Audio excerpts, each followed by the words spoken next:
عددی اکثریت کے اس نظام میں جس کو نظام جمہوریت کہتے ہیں اور جس کا پہیہ کارپوریٹ کلچر یا کیپٹلزم کے ذریعے چلتا ہے، حضرات گرامی قدر اس پہیے کو چلانے کے لیے جس سرمایہ کی ضرورت ہے وہ سرمایہ آج مسلمانوں کے یہاں پر موجود نہیں ہے۔ اگر خدا نہ خواستہ پاکستان نہ بنتا تو بیڈن روڈ سے لے کے برانڈت روڈ تک اور برانڈت روڈ سے لے کے لبرٹی تک ہر مقام کے پر ہندو تاجر ہمارے اوپر مسلط ہوتا۔ حضرات گرامی قدر، حضرت علامہ اقبال نے خطبہ الہ آباد میں ایک یا دو مملکتوں کی طرف اشارہ کیا جہاں مسلمان اکثریت موجود ہے، دو ریاستوں کو بنا دیا جائے یا ایک ریاست کو بنا دیا جائے۔ اس ریاست کا مقصد کیا تھا؟ اس ریاست کا مقصد یہ تھا ایک ایسی تجربہ گاہ کو حاصل کیا جائے، ایک ایسے قطع ارضی کو حاصل کیا جائے جس میں اللہ تبارک و تعالیٰ کا دین، الفاظ اور ورڈز، لیٹرز اور اپنی سپیڈ کے ساتھ اس کو امپلیمنٹ کر دیا جائے۔ حضرات گرامی قدر، ہجرتوں کو کرنے کے بعد اور ماؤں اور بہنوں کے دوپٹوں کو اتروانے کے بعد اور معصوم بچوں کو نیزوں کی انیوں پر تڑپانے کے بعد اور نوجوانوں کے سینوں میں سنگینوں کو اتارنے کے بعد اور بوڑھوں کی داڑھیوں کو لہو میں رنگین کروانے کے بعد جب پاکستان حاصل ہوا تو ہر آنکھ بر صغیر کے طول و عرض میں مسلمانوں کی آنکھیں بھیگ گئیں اور دل اور دماغ کے اوپر رکت طاری ہو گئی کہ جس مقصد کے لیے حضرت قائد نے محنت کی تھی یا حضرت علامہ اقبال نے محنت کی تھی یا حضرت مولانا محمد علی جوہر نے محنت کی تھی یا حضرت مولانا ظفر علی خان نے محنت کی تھی، الحمدللہ جس کے لیے کابر علماء اسلام نے محنت کی تھی، آج ہم اس وطن کو حاصل کرنے میں کامیاب ہو چکے ہیں۔ حضرات گرامی قدر، لیکن دکھ و تعصب کا مقام یہ ہے ہم نے آزادی کو حاصل کیا، ہم نے انگریز کی سامراجیت سے آزادی کو حاصل کیا، ہم نے کلمہ طیبہ والے وطن کو حاصل کیا، لیکن حضرات گرامی قدر آج 76 برس گزر جانے کے باوجود بھی بادشاہی مسجد کے میناروں کے نیچے بدکرداری کے اڈے کھلے ہوئے ہیں۔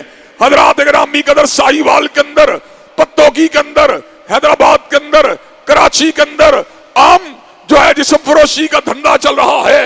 حضرات گرامی قدر، آج بھی 5 اسٹار ہوٹلوں کے اندر جو ہے شراب کا لین دین ہوتا ہے اور مجھے ابھی تک شرم آتی ہے اس بات کے اوپر۔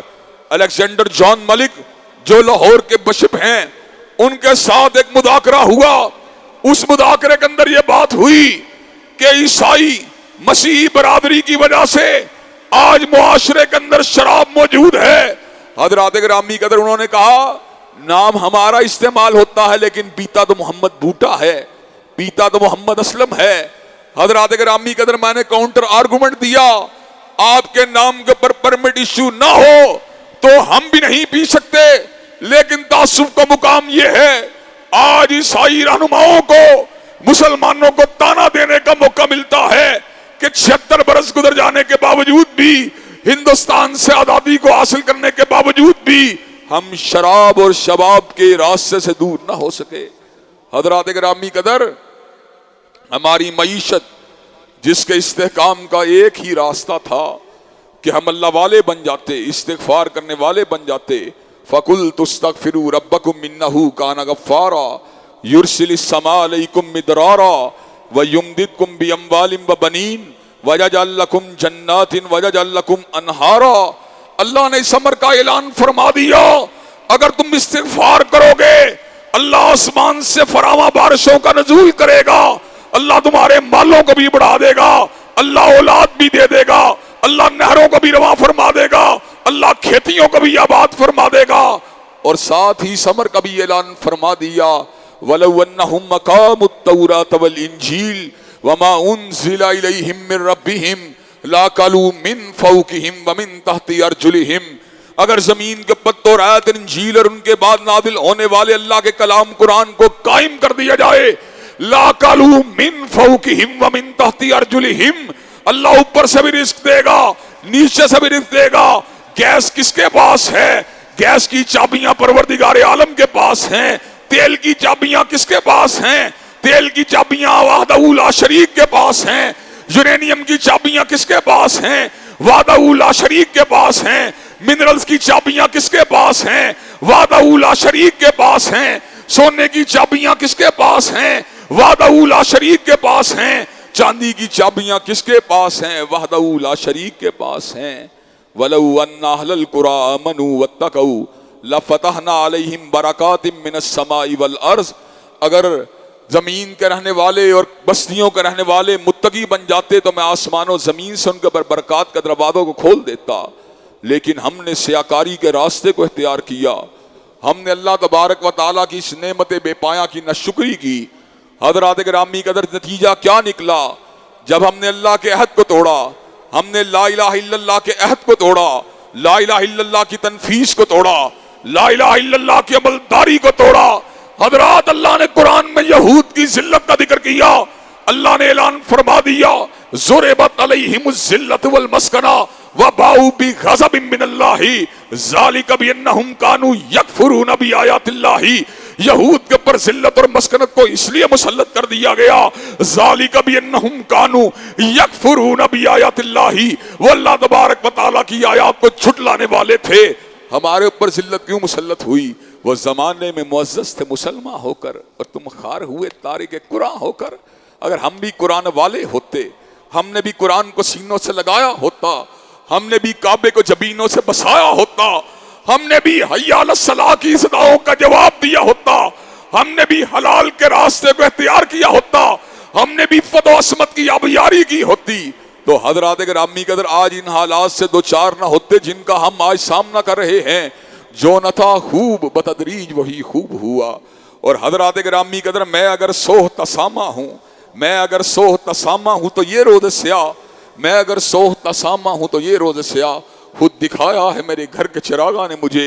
حضرات گرامی قدر آج پاکستان کے مسائل کا حل کس چیز میں پنہا ہے؟ حضرات گرامی قدر پاکستان کے مسائل کا حل اسی نعرے میں پنہا ہے، اسی بنیاد میں پنہا ہے جس بنیاد کے پر اس کو بنایا گیا تھا. اس کو کس بنیاد پہ بنایا گیا تھا؟ لا مسجد اسس علی التقوی من اول یوم احق ان تقوم فیہ رجال یحبون ان یتطہروا واللہ یحب المطہرین. حضرات گرامی قدر اس وطن کو بنایا گیا تقوی کی بنیاد پہ بنایا گیا، اور اس کو بنایا گیا للہیت کی بنیاد پہ بنایا گیا، اس کو بنایا گیا اللہ کی حاکمیت کی بنیاد پہ بنایا گیا، اس کو بنایا گیا کتاب و سنت کی عملداری کی بنیاد پہ بنایا گیا. جب تک اس کو اصل کی طرف نہیں پلٹایا جائے گا حضرات گرامی قدر معاملات حل نہیں ہو سکتے. یہ اللہ تبارک و تعالیٰ کا بڑا فضل ہے، بڑا کرم ہے کہ حضرات گرامی قدر آئین پاکستان کتاب و سنت کی عملداری کی ضمانت دیتا ہے، اور اس آئین کے اندر ختم نبوت اور حرمت رسول اللہ کے تحفظ والے قوانین کو وضع کیا گیا ہے. جو منکرین ختم نبوت ہیں حضرات گرامی قدر 73 کا آئین ان کو دائرہ اسلام سے خارج قرار دیتا ہے. اور مجھے اس موقع پہ کئی مرتبہ حمید نظامی ہال کے اندر ہونے والا وہ مذاکرہ یاد آ جاتا ہے جس میں 73 کے آئین کے حوالے سے اپنی اپنی گزارشات اور اپنی اپنی وابستگیوں کا اظہار کیا گیا. مسلم لیگ کے لوگوں نے کہا ہمیں 73 کے آئین سے اس لیے پیار ہے کہ اس کو چودھری ظہور اللہ نے بنایا، اس کو مسلم لیگی رہنماؤں نے بنایا، اس کے بنانے میں معاونت کی. پیپل پارٹی کے لوگوں نے کہا ہمیں اس لیے اس سے پیار ہے، اس کو ذوالفقار علی بھٹو نے بنایا. جب میری باری آئی تو میں نے کہا مجھے 73 کے آئین سے اس لیے پیار ہے کہ یہ ختم نبوت کے تحفظ کی ضمانت دیتا ہے. حضرات گرامی قدر 73 کے آئین سے مجھے اس لیے پیار ہے کہ اس نے اس بات کا اعلان کیا جو حضور کی ختم نبوت کو نہیں مانتا، جو آپ کو آخری نبی نہیں مانتا، جو آپ کو آخری رسول نہیں مانتا، جو آپ کو آخری ناطق وحی نہیں مانتا، جو آپ کو آخری صاحب الہام نہیں مانتا، وہ دائرہ اسلام سے خارج ہے. مجھے 73 کے آئین سے اس لیے پیار ہے کہ 73 کا آئین حرمت رسول اللہ کی ضمانت دیتا ہے، جو حضرت رسول اللہ کا شاتم ہے، جو حضور اقدس کی ذات اقدس کا گستاخ ہے. حضرات گرامی قدر وہ واجب القتل ہے. 295 کے قانون نے اس بات کی ضمانت دی ہے. لیکن حضرات گرامی قدر دکھ کی بات ہے آئے روز اس قسم کے قوانین کے بارے میں ٹیمپرنگ کی آوازیں سنائی دیتی ہیں، ان قوانین کو معطل کرنے کی باتیں سنائی دیتی ہیں. ایک دور کے اندر پنجاب کے گورنر نے اس کو بلیک لا قرار دیا تھا اور اس کے مس یوز کی بات کی تھی. دنیا کا کون سا قانون ہے جس کو مس یوز کرنے کی بات نہیں کی جاتی؟ کیا مس یوز ہونے کی وجہ سے قوانین کو ختم کر دیا جاتا ہے؟ حضرات گرامی قدر یہ جہالت کا نریٹو ہے، عدالت کا نریٹو یہ ہے قوانین جو ہوتے ہیں وہ جرائم اور اشتعال انگیزی کے اوپر قابو پانے کے لیے ہوتے ہیں۔ حضرات گرامی قدر اس مملکت خدا داد کے قبلے کو مکہ سے ہٹا کر اور مدینہ سے ہٹا کر اس کو کبھی بیجنگ کی طرف، کبھی ٹوکیو کی طرف، کبھی لندن کی طرف، کبھی نیو یارک کی طرف کرنے کی کوششیں کی جاتی ہیں، لیکن اکابر علماء اسلام کی محنتوں کی وجہ سے اور دینی تحاریک جو اللہ کے فضل و کرم سے اس ملک کی محسن ہیں کہ ووٹ تو تم مسلم لیگ کو دیتے ہو، ووٹ تو تم تحریک انصاف کو دیتے ہو، لیکن جب حرمت رسول اللہ پہ پہرے داری کی بات آتی ہے، ختم نبوت قوانین کے اوپر پہرے داری کی بات آتی ہے، ناموس صحابہ اور ناموس اہل بیت کے بلوں کی بات آتی ہے، تو تحفظ کے لیے کبھی میاں صاحب باہر نہیں نکلے، خان صاحب باہر نہیں نکلے۔ تحفظ کے لیے اگر نکلتے ہیں مسجدوں کی چٹائیوں کے اوپر بیٹھنے والے طالب علم باہر نکلتے ہیں۔ تم تو ٹرانسجنڈر بلوں کو بنانے والے ہو، تم تو عورتوں کو فحاشی اور کھلم کھلا ان کو بے پردگی اور بے حیائی کا سبق پڑھانے والے ہو۔ حضرات گرامی قدر پاکستان کی اساس، پاکستان کے معاملات اس وقت تک بہتر نہیں ہو سکتے جب تک اس کی اس بیماری کو دور نہیں کیا جائے گا جو اس کو اس لیے لاحق ہوئی کہ ہم نے اس کو اس بنیاد سے ہٹا دیا۔ حضرات گرامی قدر گاڑی کا اگر تیل نہ بدلا جائے تو گاڑی جو ہوتی ہے اس کی ایفیشنسی برقرار نہیں رہ سکتی۔ اگر گاڑی کی ٹیوننگ نہ کروائی جائے تو گاڑی کی ایفیشنسی برقرار نہیں رہ سکتی۔ اگر گاڑی کے ٹائروں کو نہ بدلوایا جائے یا اس کو اپ گریڈ نہ کیا جائے تو گاڑی کی ایفیشنسی برقرار نہیں رہ سکتی۔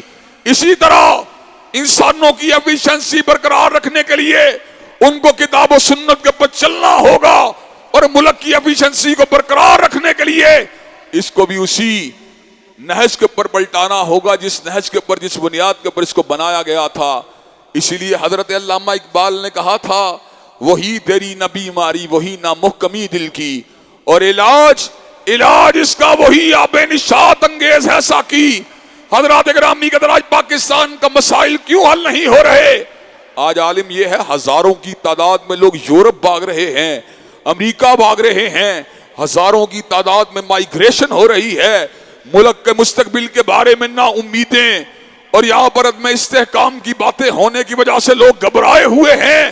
حضرات اس کا اصل سبب اس آیت کے اندر پنہاں ہے جس کو میں نے خطبہ مسنونہ کے ساتھ تلاوت کیا تھا، لَإِن شَكَرْتُمْ لَأَزِيدَنَّكُمْ وَلَئِن كَفَرْتُمْ إِنَّ عَذَابِي لَشَدِيدٌ۔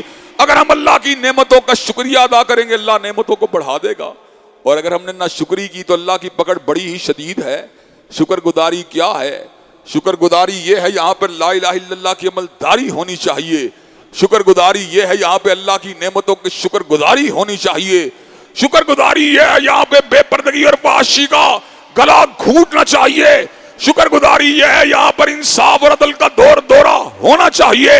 اگر ایسا نہیں ہوگا لَإِن شَكَرْتُمْ لَأَزِيدَنَّكُمْ وَلَئِن كَفَرْتُمْ إِنَّ عَذَابِي لَشَدِيدٌ، تو اللہ تعالیٰ کی پکڑ انتہائی شدید ہے۔ پاکستان کو 76 برس کے بعد آزادی کے راستے پر، استحکام کے راستے پر اور ترقی کے راستے کو چلانے کا ایک ہی راستہ ہے، اس میں لا الہ الا اللہ کی عملداری کو یقینی بنا دیا جائے۔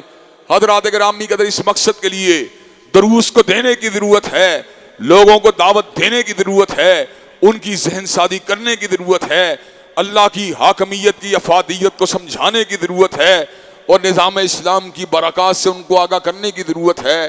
اللہ تبارک و تعالی ہمیں آزادی کی نعمت کا شکریہ ادا کرنے والا بنائے اور نہ شکروں میں شامل نہ فرمائے۔ وآخر دعوانا الحمدللہ رب العالمین۔ الحمدللہ نحمدہ ونستعینہ ونستغفرہ ونؤمن بہ ونتوکل علیہ ونعوذ باللہ من شرور انفسنا ومن سیئات اعمالنا، من یہدہ اللہ فلا مضل لہ ومن یضلل فلا ہادی لہ، واشہد ان لا الہ الا اللہ واشہد ان محمدا عبدہ ورسولہ۔ اما بعد فإن خیر الحدیث کتاب اللہ وخیر الہدی ہدی محمد صلی اللہ علیہ وسلم، وشر الامور محدثاتها وکل محدثۃ بدعہ وکل بدعۃ ضلالہ وکل ضلالۃ فی النار۔ حضرات گرامی قدر پاکستان اللہ کی نعمت ہے، اور نعمتوں کی شکریہ ادا کرنے سے اللہ تبارک و تعالیٰ نعمتوں کو بڑھا دیتا ہے، اور ناشکری کرنے سے اللہ تعالیٰ جو اپنی پکڑ کے اندر انسانوں کو مبتلا کر دیتا ہے۔ اللہ نے ایک بستی کا ذکر کیا جس سے نعمتیں چھن گئی تھیں، ہمیں اس آیت پہ غور کرنے کی ضرورت ہے، کہیں ہمارا معاملہ وہی تو نہیں ہے۔ اللہ تبارک و تعالیٰ فرماتے ہیں ضرب اللہ مثلا قریۃ کانت آمنۃ مطمئنہ یاتیھا رزقھا رغدا من کل مکان فکفرت بانعم اللہ فاذاقھا اللہ لباس الجوع والخوف بما كانوا یصنعون۔ اللہ ایک بستی کی مثال دیتے ہیں جس کو 3 نعمتیں حاصل تھیں، داخل میں اطمینان تھا، خارج میں امن تھا، اور رزق ہر جگہ سے آ رہا تھا۔ اندرونی طور پہ انسان پیسفل ہو، معاشرے میں امن و امان کی صورتحال بہترین ہو، رزق ہر جگہ سے آ رہا ہو، کیسی زبردست بستی ہوگی۔ اللہ تبارک و تعالیٰ فرماتے ہیں فکفرت بانعم اللہ، انہوں نے اللہ کی نعمتوں کی ناشکری کی، فاذاقھا اللہ لباس الجوع والخوف بما كانوا یصنعون، اللہ نے ان سے امن اور اطمینان کو چھین کر ان کے اوپر خوف کو مسلط کر دیا، اور ان سے رزق کو چھین کر ان کے اوپر بھوک کو مسلط کر دیا۔ حضرات گرامی قدر، ہمارا حال کہیں ایسا ہی تو نہیں کہ ہم نے اللہ تعالیٰ کی نعمتوں کی ناشکری کی اور آج اس کی پکڑ کے اندر مبتلا ہیں۔ شکر گزاری کے 3 درجات ہیں، دل میں اللہ کی نعمتوں کا احساس ہو، زبان پہ الحمدللہ ہو، اور تیسرا درجہ عمل کے ذریعے اور اپنے جوارے کے ذریعے اور اپنے وسائل کے استعمال کے ذریعے ثابت کیا جائے کہ میں اللہ تبارک و تعالیٰ کی نعمتوں کی شکر گزاری کر رہا ہوں، نہ شکری نہیں کر رہا۔ حضرات گرامی کا 2 اہم امور کی توجہ دلانا میں ضروری سمجھتا ہوں۔ ناموس صحابہ بل جو پارلیمان سے یونینمسلی پاس ہوا اور اس کے بعد سینٹ سے بھی اس کو پاس کر دیا گیا۔ حضرات گرامی قدر، آج اس بل کے خلاف ہرزہ سرائی کی جا رہی ہے، آج اس بل کو متنازع بنانے کے لیے پوری ایفرٹ کی جا رہی ہے۔ سیدنا علی المرتضیٰ ہمارے دلوں کی دھڑکن ہیں، سیدنا حسن و حسین ہمارے ماتھے کا جھومر ہیں، ہمیں ان سے پیار ہے۔ حضرت فاطمہ الزہرا جو سیدۃ النساء اہل الجنہ ہے، ہماری عقیدتوں کا محور ہیں، ہم ان کے ساتھ والہانہ محبت اور عقیدت رکھتے ہیں، اور ان کی شان اقدس کے اندر معمولی سی گستاخی کو انتہائی بڑا جرم گردانتے ہیں۔ حضرات گرامی قدر، لیکن اس کے بدلے ہم صدیق کی ناموس کو مانگتے ہیں، فاروق و عثمان اور معاویہ کی ناموس کو مانگتے ہیں۔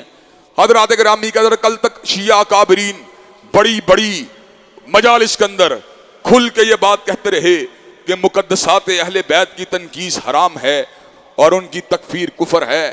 قاضی حسین احمد صاحب کے سامنے اس ڈاکومنٹ کے اوپر دستخط بھی کرتے رہے۔ خامنہئی صاحب نے بھی اس بات کو برملا طور پہ کہا کہ مقدسات اہل سنت کا بے ادبی کرنا یا ان کی شان میں تنقیص کرنا حرام ہے، اس سے فتنہ و فساد پیدا ہوتا ہے۔ لیکن جب پریکٹیکلی اس کو امپلیمنٹ کرنے کی بات آئی اور ضابطہ اخلاق کو قانونی شکل دینے کی بات ہوئی تو وویلا کس بات کا ہے؟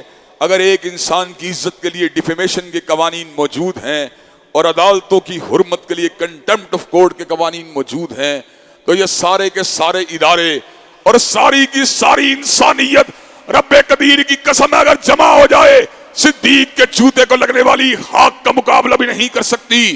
مجھے یہ بات بتلائیے، پھر صدیق و فاروق کے اوپر ہردا سرائی کے دروازوں کو کھولنے کا مطالبہ کیوں کیا جا رہا ہے؟